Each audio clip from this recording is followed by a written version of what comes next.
लिबास के ताल्लुक से हमने चंद बातें देखी थी, और लिबास से मुराद लिबास और जो कुछ चीज़ें जिस्म पर इंसान करता है उस ताल्लुक से चंद बातें आपके सामने रखी थी। और वो देखा था हमने कि वो काम जो वो हम मामूली समझ के करते हैं, लेकिन शरीयत में वो सब गुनाह और हराम याद रखी। आइए उसी कड़ी और उसी सिलसिले को आगे लेकर आज हम चलेंगे।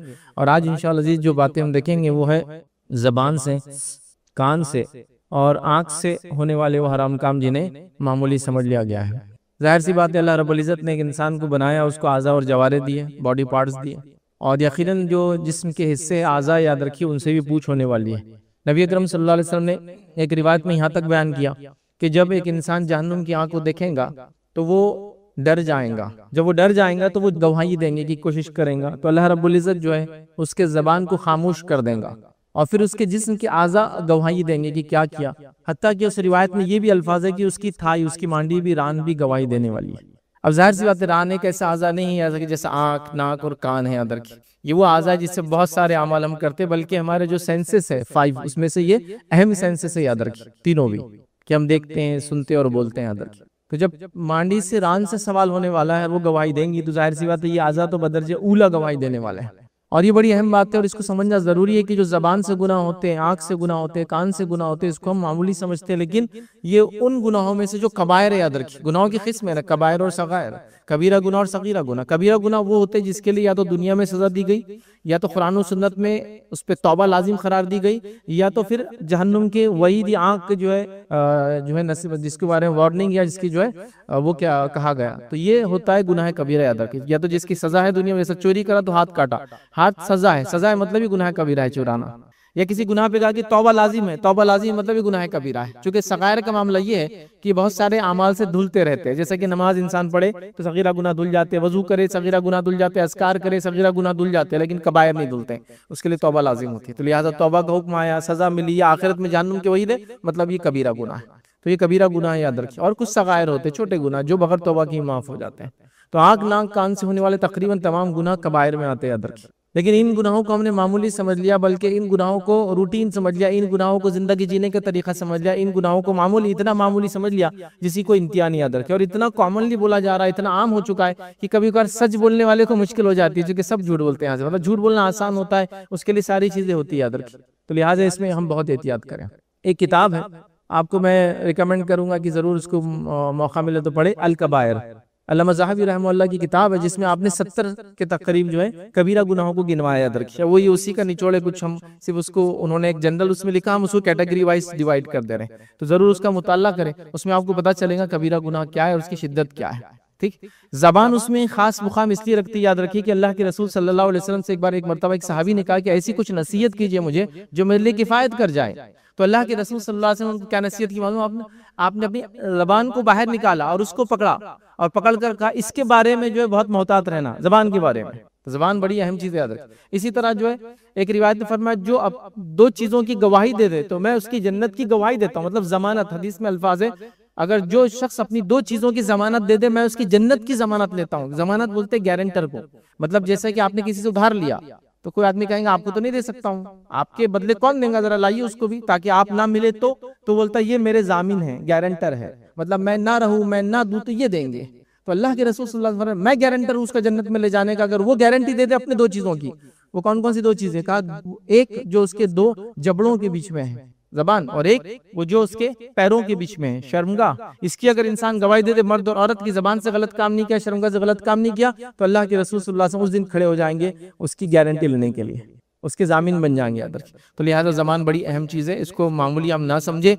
इसका मसला ऐसा है कि याद रखिए इतना छोटा सा हिस्सा है, हड्डी भी नहीं होती उसके अंदर, लेकिन इतना नुकसानदेह होता है अगर इसको सही इस्तेमाल ना किया जाए, जिसकी कोई इंतहा नहीं। एक बड़ी मिसाल है, बहरहाल दी जाती है कि जबान उन आज़ाओं में से जिस्म के जिसपे लगा हुआ जख्म सबसे जल्दी भर जाता है। मानो वो जबान देखिए बच्चे की दोनों दांतों में आ गई, चंद घंटों में हील होना चालू होता है, मतलब दिन नहीं लगते, घंटे।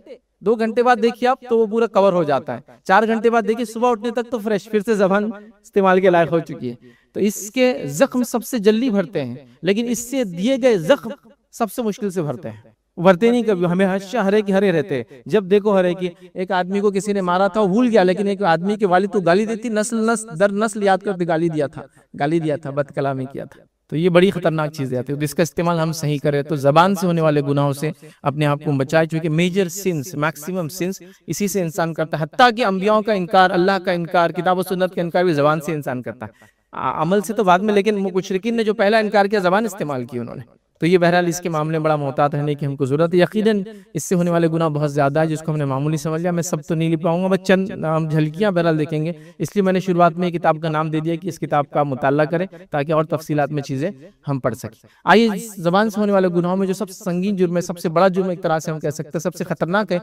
ईमानियत के मामले में नहीं देख रहे हम कि जैसे हम निफाक इख्तियार कर ले, कुफ्र इख्तियार कर ले, ये मामलात के मामले में देख रहे हैं हम। तो बहरहाल उसके अंदर झूठ बोलना है अंदर। इस जबान का सबसे संगीन जुर्म है, सबसे बड़ा जुर्म है, सबसे खतरनाक जुर्म है याद रखिए, झूठ बोलना। क्योंकि झूठ क्या करती है, थोड़ा थोड़ा जमा होते रहता है और इंसान का शुमार फिर झूठों में लिख दिया जाता है। हदीस के अंदर मफहूम ये है कि इंसान झूठ बोलता है, झूठ बोलता है, झूठ बोलता है, हत्ता कि उसका नाम झूठों में लिख दिया जाता है, मतलब हमेशा के लिए झूठा हो जाता है। और इंसान सच बोलता है और सच बोलता है और सच बोलता है, उसका नाम सच्चों में लिया जाता है और वो सच्चों के साथ उसका फैसला हो जाता है, तो सिद्दीकीन में उसका फैसला होता है। तो लिहाजा जबान का इस्तेमाल खास तौर से झूठ के मामले में हम ना करें, याद रखें, इसलिए कि झूठ संगीन जुर्म है। झूठ होता क्या है, किसी वाक़े को इसकी हकीकत या उसकी असल से या उसके खिलाफ बयान करना, किसी वाक़े को उसकी हकीकत से हटकर, उसकी असल से हटकर या उसके खिलाफ बयान करना।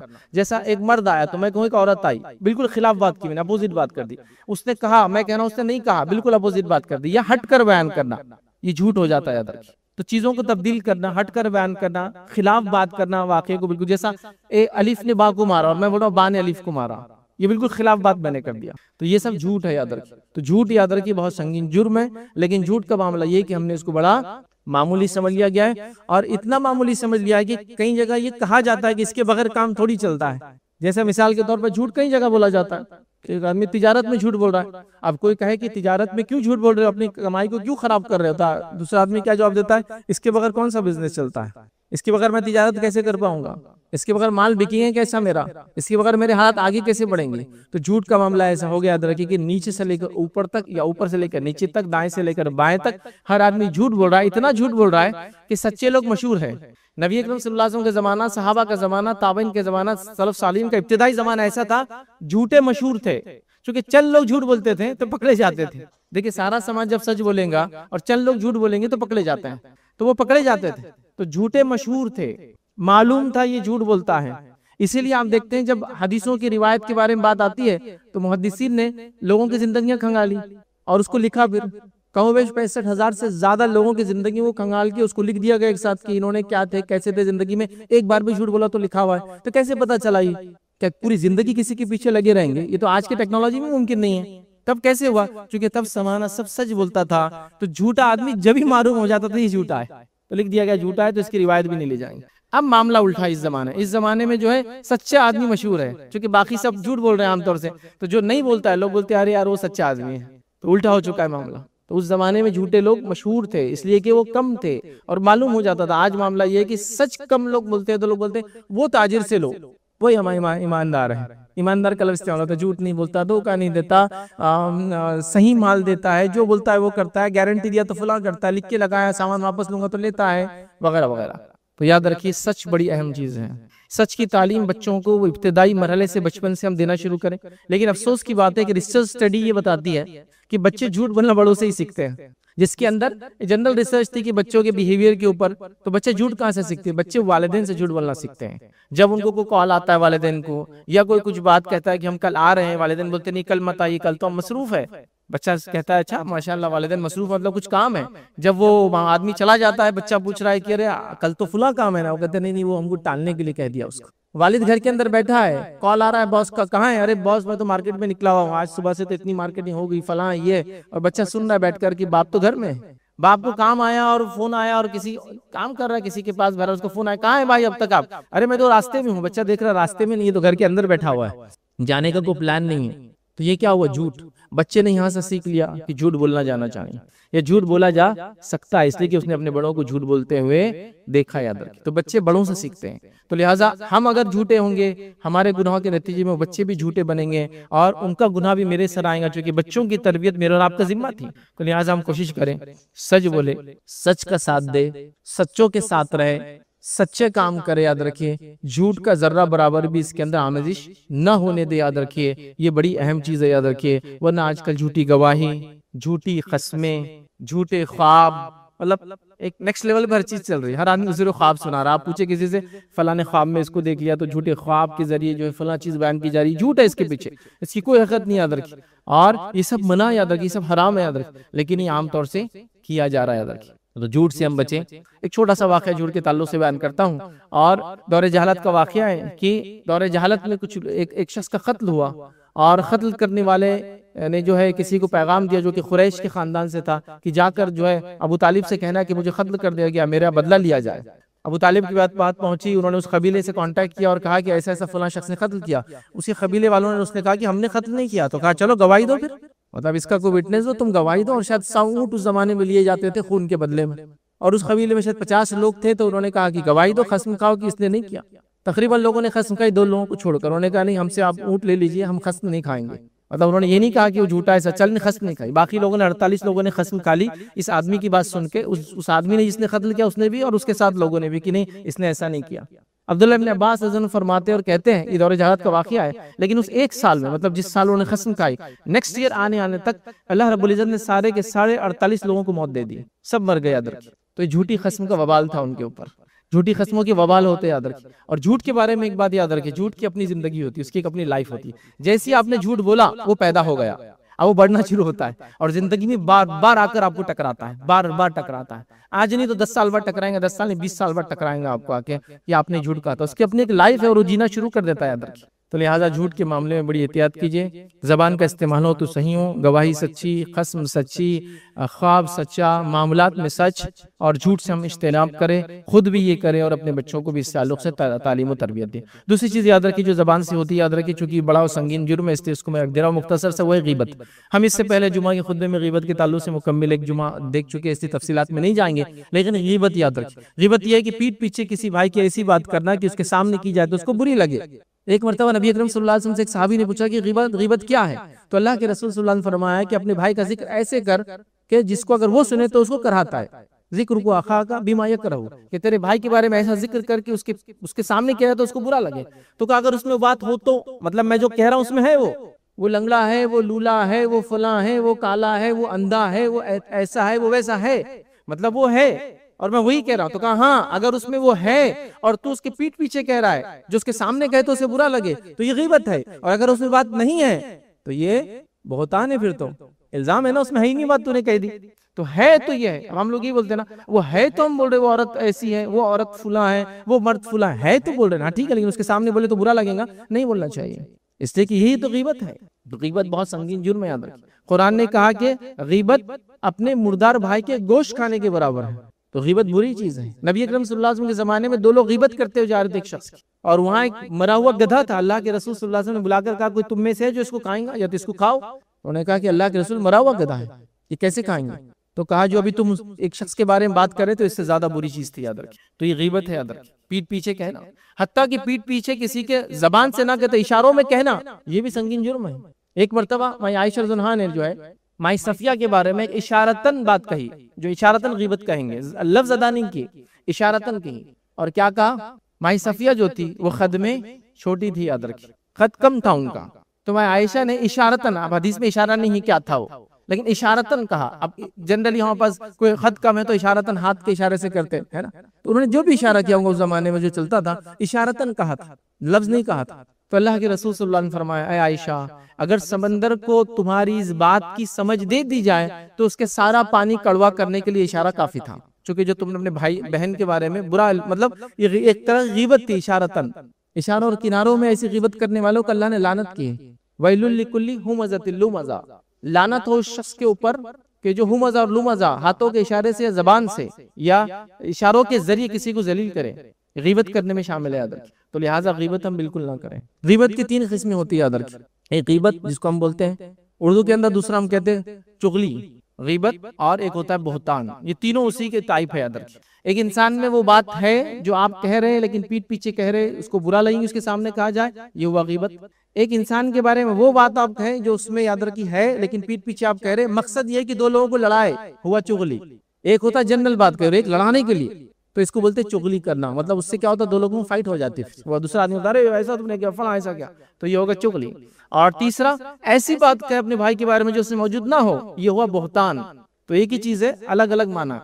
सिंपल कहेंगे प्लेनली तो गीबत हुआ, लड़ाई की नीयत से कहेंगे तो चुगली हुआ, और अगर उसमें बात है ही नहीं आपने कह दिया तो बहतान हुआ। और बहतान के मामले में तो ये कि अल्लाह रब्बुल इज्जत, जो कुछ हदीस का मफहूम है, अल्लाह जहन्नुम में डालेगा उस शख्स को, किसी पे इल्जाम लगा दिया, अब साबित कैसे करेंगे, वो तो झूठी बात थी ना।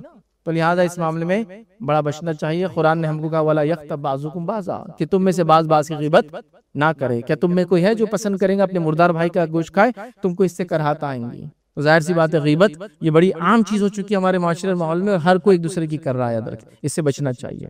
तीसरी चीज जो आज हम देखेंगे, याद रखिए, वो कान से होने वाला गुनाह है। जबान के और भी कई गुनाह, याद रखिए, हम उसको गिन नहीं सकते। इंशाल्लाह कहीं मौका मिला तो एक एक लेक्चर के जरिए, एक एक खुतबे के जरिए हम देखेंगे उसको। अब आइए तीसरी चीज आज जो देखेंगे, याद रखिए, कानों से होने वाले गुनाह, जिसके अंदर याद रखिए जो सबसे अहम है, याद रखिए, वो ये चुपके से किसी की बातों को सुनने की कोशिश करना।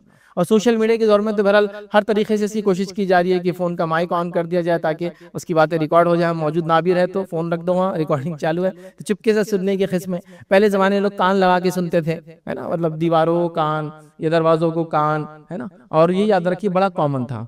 तो ये भी याद रखिए संगीन जुर्म है, याद रखिए। अल्लाह के रसूल सल्लल्लाहु अलैहि वसल्लम फरमाते और कहते हैं कि जिसने किसी की नापसंदीदी के बावजूद, याद रखिए, कान लगाकर चुपके से इनकी बातों को सुना, क़यामत के दिन इसके कानों में पिघला हुआ शीशा डाला जाएगा, पिघला हुआ लीड डाला जाएगा उसके कानों में, जिसने नापसंदीदगी के बावजूद किसी की बात को सुना। तो याद रखिए, ये दुरुस्त नहीं है किसी की बात सुनना, लेकिन हमारे पास इसको बहुत अहम रोल मिल जाता है, ये बड़ी अहम शख्सियत बन जाता है वो इंसान जो लोगों की बातें सुनता है, फिर आके दूसरों के सामने बयान करता है। उसको धारकारी, तीसमार खान, फलां, अरे इसकी तो बहुत चलती है, इसको तो सबकी खबरें रहती है, वो सब जगह सुनता है और आके बोलता है। लेकिन रोज़े क़यामत इसके लिए उसकी ज़बान भी नुकसान देने वाली है, और जो कानों से सुना उन कानों में शीशा डाला जाएगा, क्योंकि बिला वजह उसने चुपके से बात किसी की सुनने की कोशिश की है, वो सुनता है, याद रखिए। अब छोटे घरों के अंदर ले ले तो सास चाहती है कि बहू की हर बात उसको सुने आए, फुल उसके मतलब प्राइवेसी कुछ नहीं, उसके लाइफ फुल कंट्रोल में रखे, और हर आदमी दूसरे की जितनी बातें सुन सकता है बगैर उसकी इजाजत के सुनकर वो आगे पास ऑन करने को सबसे ज्यादा अहम काम समझता है। और इसको बिल्कुल मतलब जिसको गॉसिप का हाईएस्ट लेवल है, ये सुनते ही कॉल करके फिर बताना कि ऐसा हुआ, ऐसा सुना गया, अंदाजन ऐसा सुना गया, लग रहा था ऐसा बोला है, मतलब इसमें गैस वर्क भी चला, लग रहा था होठों से ऐसा बोल रहे होंगे, ये सब भी चलता है, याद रखिए। मजा तो बहुत आता है, अच्छा भी लगता है थोड़ी देर के लिए, आखिरत के एतबार से बड़ी नुकसानदेह चीज़, याद रखिए। एक इंसान की खैर और खूबी, एक मोमिन की खास तौर से, कि उन बातों से अपने आप को बरी रखे जिससे उसका कोई ताल्लुक नहीं है। दो लोगों की बातों से मेरा क्या ताल्लुक है, बरी रखो। हाँ, गलती से सुने आ गई तो अब आप उसको राज समझ के रखें। होता है ना, कभी वो एक्सपेक्ट नहीं कर रहे थे और आपने सुन लिया, आप बैठे थे, उनको समझा कि सुन नहीं रहा को, लेकिन हो गया। या तो आप इशारा कर दे कि मैं बैठा हूँ भाई यहाँ, या तो फिर अगर आ गए तो ये समझो एक राज है, उसको खामोशी से आप वो करें और आगे बढ़ जाए, उसको बयान करने की जरूरत नहीं है। लेकिन बहरहाल लोग खास तौर से सुनते हैं और सुनने के बाद, याद रखिए, उसको बयान करते हैं, तो ये बहुत सख्त तरीन जुर्म है। एक तो कानों का भी जुर्म है, दूसरा जबान का भी है। इसी के साथ साथ जो गुनाह आज हम देखेंगे जिसको मामूली समझ लिएगा, जो कानों से होता है, याद रखिए, वो ये है कि गाने बजाने की आलात और मौसीकी। ये भी बहुत लंबा टॉपिक, इस पर एक पूरी लेक्चर की जरूरत है, जो आजकल बहुत कॉमन हो चुका है। अब पहले भी कॉमन हो गया था, लेकिन ये चंद सालों में ये रील्स और शॉर्ट्स के चक्कर में तो इतना कॉमन हो गया कि एक बुजुर्ग, बिल्कुल जिसको कहेंगे जिसकी पूरी जिंदगी इबादतों में अल्लाह की गुजरी है, वो भी गाने सुन रहे, लेकिन वो गाने नहीं सुन रहे, एक्चुअली कोई रील देख रहे हो, लेकिन उसमें गाना इतना कॉमन हो गया कि अब वो गाने को रील की वजह से सुनना जायज हो गया। आप समझ रहे, मतलब पहले गाना था तो आप हराम बोल के नहीं सुनते थे, अब वो आप रील देख रहे हैं। आप क्या बोल रहे हैं, मैं रील देख रहा हूँ, रील में एक आदमी मछली पकड़ रहा है, हाँ मेरे को मछली पकड़ने का शौक है, लेकिन बैकग्राउंड में जो सॉन्ग चल रहा है वो भी तो जा रहा है आपको उसके साथ। आप समझ, तो अब तो बहुत ही कॉमन हो गया। मतलब पहले हम कह सकते थे कि आम था, अब इतना आम हो चुका है कि उसकी कोई हद नहीं रही, याद रखिए। तो आप कैसा करना पड़ा, एक आदमी के पास उससे गुजर रहे, वो गाना सुनते हुए नजर आ रहा, तो आपको ये उसने जन रखना पड़ा कि गाना नहीं सुन रहा, वो कोई रील देख रहा है जिसमें कुछ और चीज देख रहा है, कि इसलिए इतना मगन है उसमें कि वो गाना भी बैकग्राउंड में चल रहा है, उसको भी सुन रहा है और आगे बढ़ाते जा रहा है, एक गाना, दो गाना, तीन गाना, ये कॉमन हो गया। और उसके जरिए अब गाने सुनना, अब्यूसिव लैंग्वेज सुनना, गालियां वगैरह सुनना, कुछ चीजों तो एकदम कॉमन हो चुकी है। वो मुश्किल है शायद उससे हम बच पाए, वो समाज का हिस्सा बन गया और वो उसको स्लैंग, मतलब एक जबान की एक नोयत ही मान लिया कि इतना तो चलता है, इतने इतने % तो सुनना ही पड़ेगा। तो गाना और मौसीकी, याद रखिए, हमको इससे बचना चाहिए, याद रखिए, क्योंकि बहुत सख्त तरीन जुर्म है, याद रखिए। कुरान की आयत याद रखिए जिसमें अल्लाह रब्बुल इज़्ज़त ने जो ये फरमाया व मिनन नासी, जो कि सूरह लुक़मान की आयत है, व मिनन नासी मन यश्तरी लहवल हदीसी, के लोगों में कुछ लोग ऐसे जो ऐसी फालतू की चीज़ें लेकर आते हैं, लहवल हदीस को कहा लियुज़िल्लु अन सबीलिल्लाह, कि जिसके जरिए वो अल्लाह की राह से लोगों को दूर करते हैं। इसकी तफसीर के ताल्लुक से अब्दुल्लाह इब्न मसूद रज़ी अल्लाह कहते और फरमाते हैं कि अल्लाह की कसम खाकर वो फरमाते थे और कहते थे कि इस आयत से मुराद गाने बजाने का मामला है, ये गाने बजाने के आलात के ताल्लुक से, जैसा कि आपने टीवी ला ली, उस किसी ज़माने में टेप ला लिया, गाने बजाने के आलात ला लिया, आज के ज़माने में कई गैजेट है जो कॉमनली बहुत सारे काम करते हैं, उसमें ये भी शामिल हो जाता है, तो वो कहते हैं ये इससे मुराद है। दूसरी की रिवायत में फरमाते हैं, इनका कौल अब्दुल्लाह इब्न मसूद का कौल याद रखिए, कहते हैं मौसीकी निफाक पैदा करती है इंसान का, और मौसीकी से होने वाले जुर्म लातादाद है याद रखिए, जिसमें से चंद जुर्म तो मैं आपको बता सकता हूँ याद रखिए, मौसीकी के जरिए जो होते हैं याद रखिए, जहाँ मौसीकी होती है वहाँ नशा होता है, और जहाँ नशा होता है वहाँ जिना होता है। ये हर उस मौसीकी की मजलिस और महफिल है जिसके बारे में आपको थोड़ा बहुत भी स्टडी किया होगा, जहाँ जो लोग मिलते हैं, नाचते हैं और गाते हैं, तो वहाँ नाच होता है, गाना होता है, फिर नशा होता है, फिर जिना होता है, फिर कभी कभार पुलिस आके पकड़ लेती है, बस ये होता है। ये कॉमन ट्रेंड से पूरे फर्स्ट वर्ल्ड कंट्रीज के अंदर चुप चुप के मजलिसें जमाई जाती है, घरों में जमाई जाती है, अगर हुकूमत ना भी कहे तो। इसके अंदर नाच गाना, और नाच गाने का सीधा ताल्लुक फिर याद रखिए नशे से है, क्योंकि नाच गाना एक नशे का एक लेवल देता है, लेकिन उससे इंसान फिर सेटिस्फाई नहीं होता है, वो नेक्स्ट चाहता है, नेक्स्ट के अंदर फिर वो जिस्मानी नशा करता है, फिर उसके बाद क्या है, फिर उसकी जब अक्ल मारी जाती है तो उसको फिर किसी चीज से फर्क समझ में नहीं आता है, फिर जिना होता है, और ये हर जगह का मामला है, हर जगह का याद रखिए। तो मौसीकी बहुत खतरनाक चीज़ है। अल्लामा इब्न क़य्यिम अल-जौज़ी रहमहुल्लाह ने 750 साल पहले जो चंद बातें लिखी थी याद रखिए, उसके अंदर ये बात लिखी थी, जहाँ मौसीकी होता है वहाँ नशा होता है, और जहाँ नशा होता है याद रखिए वहाँ जिना आम होता है मौसीकी के साथ। इतने 100 साल पहले उन्होंने इस चीज़ को समझ लिया था, क्योंकि ये जहनी कैफियत है याद रखिए। देखिए, एक आदमी थोड़ी सी म्यूजिक सुनता था, फिर उसका दिल नहीं भरता, फिर उससे हार्ड म्यूजिक, फिर उससे भी दिल नहीं भरता, उससे ज्यादा नशा करता थोड़ा सा, फिर उससे मजा नहीं आता, उससे ज्यादा, तो ये गुनाहों के अंदर लज्जत नहीं है। आप एक नेक्स्ट लेवल पर जाएंगे, उसके बाद जाएंगे, उसके बाद लेकिन मजा नहीं आएगा। नेकी में लज्जत होती है, गुनाहों में लज्जत नहीं, कितना भी आप जाते जाए अंदर उसे मजा नहीं आता, एक आदमी उकता जाता है उससे अंदर। तो ये मौसीकी का ये हाल है अंदर। तो लिहाजा मौसीकी गाना बजाना, तो अभी तो हमारे हैंडसेट में, कॉलर ट्यून में, डेस्कटॉप्स पर, कार के अंदर एंटरटेनमेंट सिस्टम में, अब तो कारें बाय डिफॉल्ट एफएम से ही आती है, आप चालू करते गाना चालू हो जाता है, तो उसको हमेशा बंद करना पड़ता है, मतलब वो बाय डिफॉल्ट रहता है, क्योंकि हर कोई सुनता है, तो कंपनियों ने वो डाल ही दिया, उसका पार्टी बना दिया कि गाड़ी चालू करते हैं, एफएम चालू है सीधा, और उसके अंदर दिन भर गाने चलते हैं। और क्या है, कोई अच्छी चीजें तो मैंने कभी सुनी नहीं उस पर, कि डॉक्यूमेंट्री हो रही है, इंटरव्यूज, गाने चलते पूरा दिन, तो यही सब चल रहा है। तो मौसीकी याद रखिए बहुत नुकसानदेह चीज़ है, हमको समझने की ज़रूरत है। लेकिन ताज्जुब की बात है, मुसलमान घरानों में वालिदैन खुद मौसीकी की आलात छोटे छोटे बच्चों को लाकर दे रहे हैं। ये मैंने कॉमनली देखा कि बच्चे को गिफ्ट में पियानो लाकर दिया जा रहा है, और जाइलोफोन ला कर दिया जा रहा है ना, वो लंबी लंबी वो उसको बजाए तो अलग अलग आवाज़ करता है, बांसुरियाँ ला के दी जा रही है, और मुख्तलिफ चीज़ें ला के दी, और ख़बात बयान भी नहीं की जा रही। नहीं, बच्चा तो है, बड़ा होगा तो इंशाअल्लाह फिर ये कर लेंगे। बल्कि अभी तो हाई सोसाइटी में रहने वाले आम बच्चे तो गाने सुन रहे, तो ये छोटी छोटी चीज़ें बजा रहे। हाई सोसाइटी का ये कि हम गिटार बजाते हैं ना,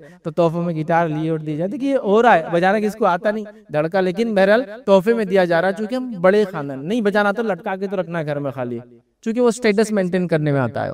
ये सब चीजें हो रही है, ये बुरी बात है, बहुत बुरी बात है, जिसको मामूली समझ लिया गया। और मौसीकी और गाने वालियों का आम होना ये अलामत क़यामत में से एक अलामत है अदर, जिसके नतीजे में फिर क्या होगा, चेहरों को मस्क कर दिया जाएगा और जमीन के अंदर धसा दिया जाएगा लोगों को। क़यामत से पहले जो अलामतों में से एक अलामत है, मौसीकी के आलात आम होंगे, गाने वाली आम होंगी, नतीजतन चेहरों को मस्त मिटा दिया जाएगा, मतलब बंद और सुअर बना दिए जाएंगे और जमीन में धसा दिया जाएगा। बल्कि इतना कॉमन हो जाएगा कि लोग हर सुबह उठ के एक दूसरे से पूछेंगे कल कौन धसा, कल कौन धसा, तो कहेंगे फुला बस्ती वाले धस गए, फुला बस्ती वाले धस गए। मतलब लोग ये काम करेंगे, अल्लाह उनको धसा देगा, फौरन सजा मिलेंगे। लेकिन वो ऐसा जमाना होगा, कॉमन हो जाएंगी ये सारी चीज। तो लिहाजा हमें चाहिए कि मौसीकी के आलात से अपने आप को दूर रखें। जो शरीयत ने इजाजत दी वो एक दफ है। दफ क्या होता है, एक इंस्ट्रूमेंट होता है बजाने का, जिसको एक तरफ से चमड़ा वगैरह लगा होता है, दूसरी तरफ से खुला, ढोल नहीं होता है, खुला होता है, और उसको एक हाथ से बजाया जाता है। दफ बजाया जा सकता है, शादी के मौके पर बजाया जा सकता है, याद रखिए ये जायज़ है, याद रखिए दफ का बजाना।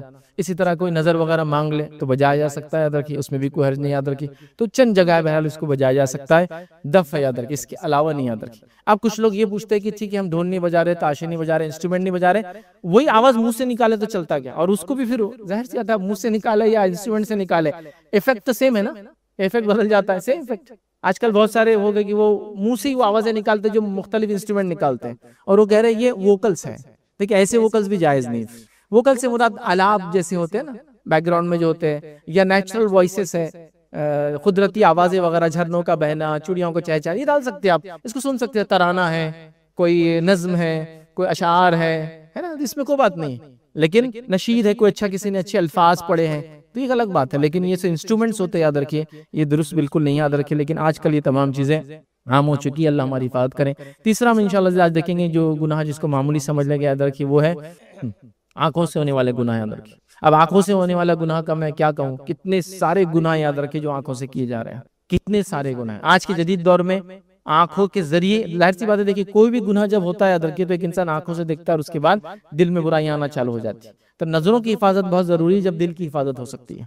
तो जब नजरों की हिफाजत नहीं होगी, दिल की हिफाजत भी नहीं हो सकती। कुरान में अल्लाह रब्बुल इज्जत ने जिना से बचने के लिए क्या कहा, मोमिनों से कह दो कि अपनी नजरों को नीचे रखे और शर्मगाह की हिफाजत करे। पहले कहा नजरों को नीची, फिर कहा शर्मगाह की हिफाजत। चूंकि नजरों को नीचे रखेंगे तो शर्मगाह की हिफाजत होगी, नजरें उठेंगी तो शर्मगाह की हिफाजत होना मुमकिन नहीं है। फिर कहा मोमिन औरतों से कि अपनी नजरों को नीचे रखे, शर्मगाह की हिफाजत करे और वो अपने जिस्मों को ढाक कर घर से बाहर निकले, और सिवाय उनके फिर उसकी फहरिस्त बता दी गई कि किन से पर्दा नहीं है उनको। सूरह नूर आप पढ़ ले इसके लिए। तो बहरहाल तो यहाँ देखिए नजरों की हिफाजत कहा गया। नजरों की हिफाजत के मामले में याद रखिए आजकल हम बहुत कोता नजर आ रहे हैं। आंखों का जिना आम हो चुका है याद रखिए, और आंखों से वो चीज देखना जो उसका काम नहीं है देखना, बुरी चीजों को देखना, बुरी फिल्मों को देखना, बुरे कामों को देखना, बुरे एक्शंस को देखना। अब कई चीजें बहरहाल क्या उसको वो करूं, मतलब उसकी लिस्ट बनाते जाएंगे तो बहुत लंबी हो जाएंगी याद रखिए। ठीक, एक आध बार इंसान की किसी चीज पे नजर पड़ जाए, वो नजर को हटा ले, ये गुनाह माफ है उसके लिए, क्योंकि पहली नजर माफ का यही माना है। क्योंकि इंसान चाहता नहीं, बेसाख्ता, मतलब मिसाल के तौर पे एक इंसान कहीं गया और जो चीज नहीं देखना चाहिए दिख गई, उसने नजरों को फेर लिया, ये था पहली नजर माफ। लेकिन हम लोग जानबूझ के उन चीजों को देख रहे हैं, क्योंकि हम उन चीजों के आदी हो चुके। हमें याद रखिए इन चीजों से बचना चाहिए। इसमें आंखों के गुनाह में ये भी कि किसी की प्राइवेट लाइफ में, जाती जिंदगी में आप झांक कर देखें, जिसके ताल्लुक से बड़ी मशहूर रिवायत है सही मुस्लिम की, याद रखिए कि अल्लाह के रसूल सल्लल्लाहु अलैहि वसल्लम के पास एक शख्स आया और आपके दरवाजे में एक चीज थी याद रखिए, तो उसमें से एक आंख झांक रही थी। उस सहाबी को इल्म था इस चीज। नबी अकरम सल्लल्लाहु अलैहि वसल्लम दरवाजा खोलकर बाहर आए, कहा कोई झांक रहा था अभी घर के अंदर? तो कहा एक शख्स ने कहा मैं था। तो कहा मैं पलटा था कंगा लेकर, और कंगा उस जमाने लोहे का होता था, कि उस आंख में डाल दो। तो आंखों को गुनाह था, किसी की प्राइवेट लाइफ में आप झांक कर देख रहे हैं। आजकल तो ये मशगला ही हो चुका है, लोगों के सीसीटीवी कैमरे चुराओ, उसके एक्सेस ले लो और उसको देख रहे हैं। थोड़ा बहुत भी किसी को इल्म टेक्नोलॉजी का तो ये आसानी से कर लेता है। आप उसे घर की जिंदगी देख रहे हैं, उस पर स्पाइंग कर रहे हैं, ये सब बिल्कुल कॉमनली हो रहा है। जाहिर सी बात है आंख वैसी मौजूद नहीं है, लेकिन कैमरे के जरिए आप उन चीजों को देखना चाहते हैं। अपने कैमरे रिकॉर्डिंग से आप वो चीजों को देखना और रिकॉर्ड करना चाहते हैं जो कोई आदमी नहीं चाहेगा कि आप उसका देखें। तो ये सारी चीजें हो रही है, याद रखिए शक्लें बदलती जा रही है टेक्नोलॉजी के एतबार से, याद रखिए। लेकिन मामला वही है, गुनाह वही होंगे। याद रखो, ये कहे कि अब मैं आंख से कहाँ देख रहा हूँ, मैं तो मोबाइल से रिकॉर्ड किया, मैंने तो निकाला। मकसद वही था ना, उसकी प्राइवेट लाइफ में आपने झांका, चाहे आंख से देखो, चाहे कैमरे से देखो, किसी और चीज से देखो, जिसकी आपको इजाजत नहीं थी, वो काम नहीं करना चाहिए आप। बल्कि कुछ दिख भी जाए तो आप चेहरा फेर ले कि मेरा काम नहीं देखना है, क्योंकि मेरा पार्टी नहीं है इस चीज में, जिम्मेदारी नहीं इस चीज का। लेकिन ये कॉमन हो चुका है, याद रखिए। तो आंख से होने वाली बुराइयां बेहद, मतलब इसको बहुत ज्यादा हो चुकी है, इतनी कि शायद उसको गिनवाना भी मुमकिन नहीं होगा। गुजारिश ये होगी कि बस आंखों की हम हिफाजत करें, क्योंकि बड़ी अहम चीज है। आंखों की हिफाजत नहीं होगी तो दिल की हिफाजत नहीं हो सकती, याद रखिए। और दिल की हिफाजत नहीं होगी तो फिर आज़ा और जवारे की हिफाजत नहीं होती, क्योंकि इसका कंट्रोल सब पर है, याद रखिए। दिल का सब पे कंट्रोल है, याद रखिए। और इसका डायरेक्ट रिलेशनशिप आंखों से है। आंखों की जो हिफाजत नहीं करता शख्स, याद रखिए, उसकी दिल की पाकीज़गी कभी उसको हासिल नहीं होती। और आंखों की हिफाजत आप एक बार छोड़ दे तो इसके नुकसान बहुत संगीन होते हैं, क्योंकि फिर बाद में ये तमीज नहीं करती। हलाल हराम में जब तमीज छोड़ देती है तो महरम गैर महरम में भी तमीज करना छोड़ देती है। अच्छा ही सब जगह एक जैसी हो जाती है और इसके नुकसान बहुत ज्यादा होते हैं। तो लिहाजा आंखों को नीची रखना बड़ी अहम बात है। मैं तो इस बात को बार बार कहता हूँ कि आज अगर वो नौजवान जो किसी गैर महरम को देख के नजरें नीची कर ले, ये मुत्तकी इंसान है, याद रखिए। आज के दौर का ये तकवर परहेज़गार वली है आज के जमाने का, कि वो बुराई को देख के नजरों को सिर्फ नीची कर ले, ये वली है। कुछ लोगों ने तो बुराई को देखकर उसको देखना जायज समझ लिया, इसलिए कि फिर उनको लोगों को बोलना है ना, अरे मैंने कल फुला को देखा। क्यों देखा भाई? नजर पर फेर लेता हूँ वहां से, तेरा काम ही नहीं था वो चीज देखना, और फिर क्यों बोल रहा है जाके? इसकी जरूरत? हाँ, उम्मत का कोई जिम्मेदार है आप, या आपको कोई मसला बताएंगे तो आप लोगों को बयान करेंगे फिर कि उम्मत में ये हालात है, वो एक अलग बात है, याद रखिए। लेकिन यहाँ कॉमनली हो रहा है कि मैं हर किसी को देख रहा हूँ ताकि मैं लोग बोलूँ उनके घर की औरतें फला करी, मोहल्ले की महल्ले की औरतें फला करी, बाजार में औरतें फला करी। हर आदमी यही सोच रहा है और सब देख रहे एक दूसरे को। फिर तो आदमी नीचे देखेंगे तो औरत भी फिर नीचे नजरों को रखेंगी, याद रखिए। और कुरान में भी जो हुक्म आया नजरों को नीचे रखने का, पहले मर्दों को आया फिर औरतों को आया। मोमिनों को हुक्म दो कि नजरों को नीचे रखे, फिर मोमिनात मतलब औरतों को हुक्म दो कि नजर नीचे के शर्मगाह की बात करे। तो लिहाजा मर्द अगर नजर नीचे रख ले तो सारे मसाइल हल हो सकते हैं। एक औरत है अपने आप को बताना चाहती है लोगों को, मर्द देखते नहीं है उसको, किसको बताएंगे? क्योंकि मर्द नजर नीचे रखता है अपना। तो ये असल याद रखिए, तो हमने नजरों को नीचे रखना चाहिए। नजरों की हिफाजत बड़ी अहम चीज है, वरना ये आंखें, याद रखिए, जहन्नुम में जाने की वजह बन सकती है। हालांकि यही वो आंखें जो अल्लाह के लिए अगर रोएंगी तो रोज़ क़यामत इसको कोई जलाएंगा नहीं, लेकिन वही आँख पूरे जिस्म को जहन्नुम में ले जाने की वजह बन सकती है जब उसका इस्तेमाल सही ना हो। तो लिहाजा आज चंद बातें हमने ज़बान, आँख और कान के बारे में याद रखी देखी।